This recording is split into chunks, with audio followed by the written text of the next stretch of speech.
Audiobook da Revista Espírita de 1860. Junho, item 1. Boletim da Sociedade Parisiense de Estudos Espíritas. Aviso. A partir de 15 de julho próximo, o escritório da Revista Espírita e o domicílio particular do Sr. Allan Kardec serão transferidos para a Rua Saint-Anne, no 59, Passagem Saint-Anne. Boletim da Sociedade Parisiense de Estudos Espíritas. Sexta-feira, 4 de maio de 1860, sessão particular, leitura da ata e dos trabalhos da sessão de 17 de abril. Por sugestão e proposta da comissão, e após a leitura da ata, a sociedade admite no número dos sócios livres, primeiro o Sr. Achille R., empregado em Paris, segundo o Sr. Serge de W., de Moscou. Comunicações diversas, primeiro carta da Sra. P., médium, de Rouen, dizendo que vários espíritos sofredores, evocados na sociedade, foram procurá-la espontaneamente para agradecer as preces que ela fez por eles. Desde que ela recuperou a sua faculdade mediúnica, só tem tido trabalho com espíritos sofredores. Foi-lhe dito que sua missão era principalmente a de ajudá-los em seu alívio. Segundo leitura de um ditado espontâneo sobre a vaidade, obtido pela Sra. Les, médium, membro da sociedade, da parte de seu espírito familiar. Publicado adiante. Terceiro carta do Sr. Bernardac, datada de Bruxelas, contendo uma comunicação por ele obtida sobre a teoria da formação da Terra pela incrustação de vários corpos planetários, e o estado de catalepsia em que se encontram seus primeiros habitantes e os demais seres vivos. Tal comunicação ocorreu a propósito de um fenômeno de catalepsia voluntário que se teria produzido com alguns habitantes da Índia e do interior da África. O fenômeno consiste no fato de certos indivíduos se fazerem enterrar vivos, mediante pagamento em dinheiro, e retornarem à vida, vários meses depois, após serem retirados do sepulcro. O Sr. Arnaud de A. é membro da sociedade, antigo amigo e conselheiro do finado rei da Abissínia, e que residiu muito tempo naquele país, cita dois fatos de seu conhecimento, um dos quais ocorreu na Inglaterra e o outro na Índia, e que parecem confirmar a possibilidade da catalepsia voluntária de curta duração, mas declara jamais ter conhecido fatos de natureza semelhante aos citados pelo Sr. Bernardac. Estando o Sr. D.A. familiarizado com a língua e os costumes daquele país, que observou como homem de ciência, seria surpreendente que fatos tão extraordinários assim não tivessem chegado ao seu conhecimento, de onde se pode supor que tenha havido exagero. Estudos. Primeiro pergunta sobre a possibilidade de ser feita uma nova evocação do Sr. Jules Louis C., morto no Hospital do Val-de-Grâce em condições excepcionais, e já evocado em 24 de fevereiro, ver o número de abril. O pedido é motivado pela presença de uma pessoa de sua família, que nela tem grande interesse e, além disso, pelo desejo de avaliar os progressos que ele realizou depois. São Luís responde que o espírito prefere ser chamado numa sessão íntima. Segundo perguntas sobre a teoria da formação da Terra pela incrustação e o estado catalético dos seres vivos em sua origem, a propósito da comunicação do Sr. Bernardac. Numerosas observações são feitas sobre o assunto por vários membros. Terceiro estudo sobre o fenômeno, relatado na última sessão, de um cão que reconhece seu dono evocado. O espírito Charlotte intervém espontaneamente na questão e desenvolve uma teoria da qual ressalta a possibilidade do fato. Publicada adiante. Sexta-feira, 11 de maio de 1860, Sessão Geral. Leitura da ata e dos trabalhos da sessão de 4 de maio.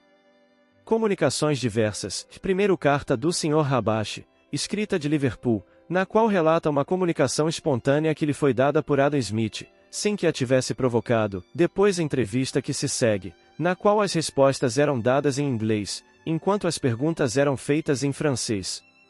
Nessa entrevista Adam Smith critica o ponto de vista que serviu de base ao seu sistema econômico. Diz ele que se hoje escrevesse o seu livro Sentimentos Morais, daria a estes, por princípio, e a consciência inata, tendo por móvel especial o amor.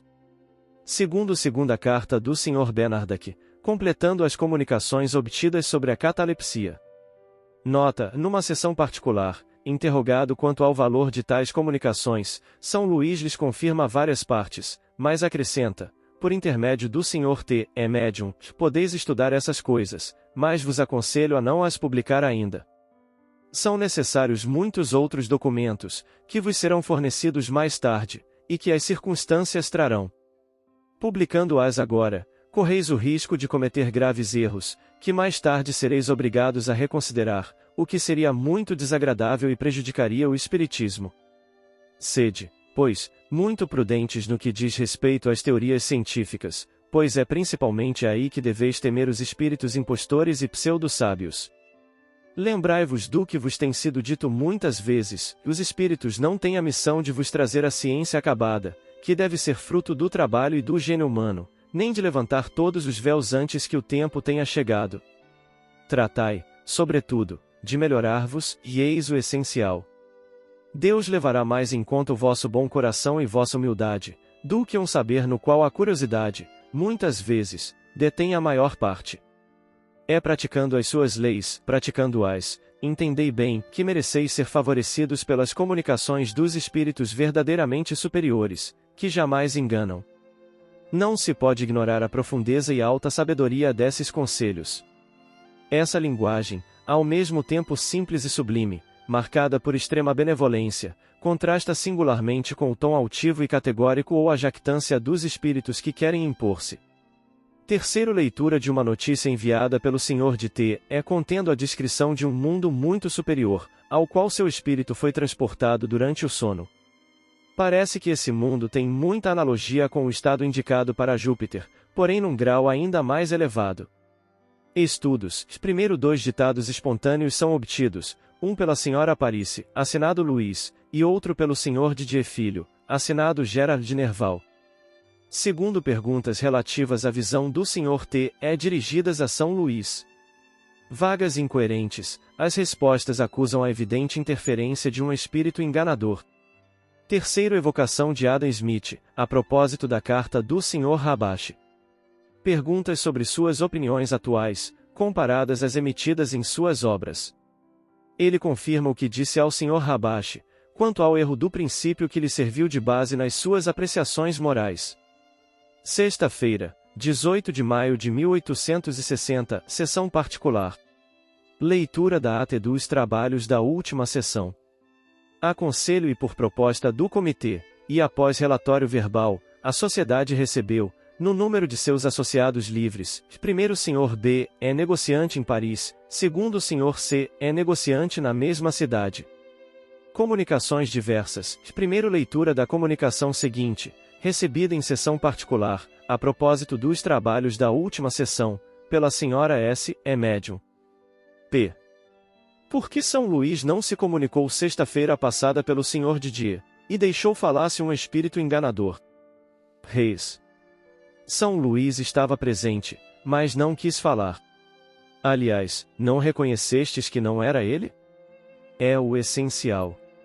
Não fostes enganados, desde que vos destes conta da impostura. P. Com que objetivo ele não quis falar? Reis. Podeis perguntar a ele mesmo. Está aqui. P. São Luís poderia esclarecer o motivo de sua abstenção?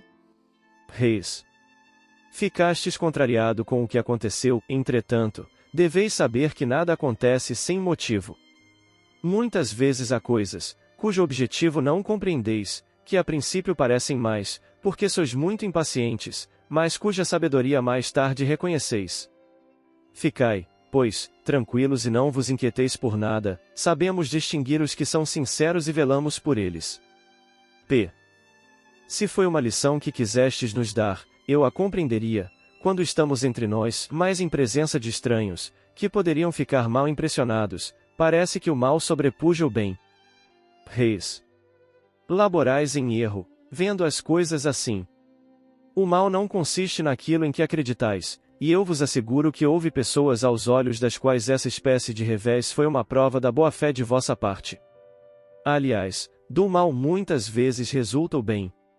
Quando vedes um jardineiro cortar os belos ramos de uma árvore, deplorais a perda da verdura, e isso vos parece um mal, porém, uma vez suprimidos esses ramos parasitas, os frutos são mais belos e saborosos, e eis o bem, e então achais que o jardineiro foi sábio e mais prudente do que supunhais. Do mesmo modo, se amputa um membro de um doente, a perda do membro é um mal, mas, após a amputação, se fica melhor, eis o bem, porque talvez lhe tenham salvo a vida. Reflete bem nisto e havereis de compreender. P é muito justo.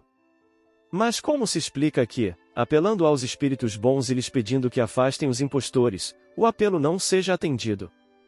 Reis. É atendido, não o duvideis. Mas estáis bem seguros de que o apelo procede do fundo do coração de todos os assistentes, ou que não haja alguém que, por um pensamento pouco caridoso e malévolo, ou pelo desejo, atraia para o meio de vós os espíritos maus. Eis porque vos dizemos incessantemente, sede unidos, sede bons e benevolentes uns para com os outros. Disse Jesus, quando estiverdes reunidos em meu nome, estarei entre vós. Acreditais, por isso, que basta pronunciar o seu nome? Não o penseis e convencei-vos de que Jesus não vai senão aonde é chamado pelos corações puros, aos que praticam os seus preceitos, porquanto esses estão verdadeiramente reunidos em seu nome. Não vai aos orgulhosos, nem aos ambiciosos, nem aos hipócritas, nem aos que falam mal do próximo. Foi a eles que Jesus se referiu, não entrarão no reino dos céus. P. Compreendo que os espíritos bons se afastem dos que não lhes ouvem os conselhos, mas se, entre os assistentes, há mal-intencionados, é isto uma razão para punir os outros? Reis. Admiro-me de vossa insistência. Parece que me expliquei com muita clareza para quem queira compreender. É preciso repetir que não vos deveis preocupar com tais coisas, que são puerilidade junto ao grande edifício da doutrina, que se ergue? Acreditais que vossa casa vai cair porque se desprende uma telha? Duvidais de nosso poder, de nossa benevolência? Não. Pois bem. Deixai-nos então agir e ficais certos de que todo pensamento, bom ou mau, tem seu eco no seio do Eterno. P. Nada dissestes a respeito da invocação geral que fazemos no começo de cada sessão. Podeis dizer o que pensais?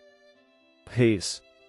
Deveis sempre apelar aos espíritos bons, a forma, bem o sabeis, é insignificante, o pensamento é tudo. Admirai-vos do que se passou, mas examinastes bem o rosto dos que vos escutavam quando fazieis essa invocação? Não percebestes, mais de uma vez, o sorriso de sarcasmo em certos lábios? Que espíritos pensais que tragam essas pessoas? Espíritos que, como elas, se riem das coisas mais sagradas. É por isso que vos digo para não admitirdes o primeiro que vier, evitando os curiosos e os que não vêm para se instruírem. Cada coisa virá a seu tempo e ninguém pode prejulgar os desígnios de Deus. Em verdade vos digo que aqueles que hoje sorriem destas coisas não rirão por muito tempo. São Luís. Segundo nota dirigida pelo Sr. Jobard, de Bruxelas, sobre a evocação por ele feita do Sr. CH, de BR, é falecido recentemente. Terceiro leitura de uma comunicação obtida pela Sra. Les, médium, membro da sociedade, com interessantes explicações sobre a história do espírito e do cãozinho. Publicada adiante. Quarto outro ditado espontâneo do mesmo médium, sobre a tristeza e a mágoa. Quinto carta do Sr. B, professor de ciências, sobre a teoria que lhe foi dada, das horas fixas, nas quais cada espírito pode manifestar-se. Essa teoria é por todos considerada, sem exceção, como resultado de uma obsessão da parte de espíritos sistemáticos e ignorantes. A experiência e o raciocínio demonstram à saciedade que ela não merece um exame sério.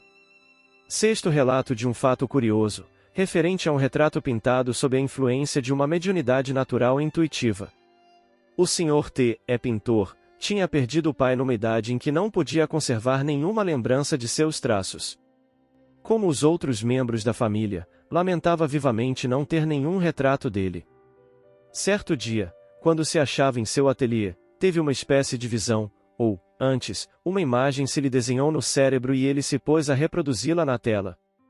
Sua execução tomou várias sessões, e de cada vez, a mesma imagem se apresentava a ele.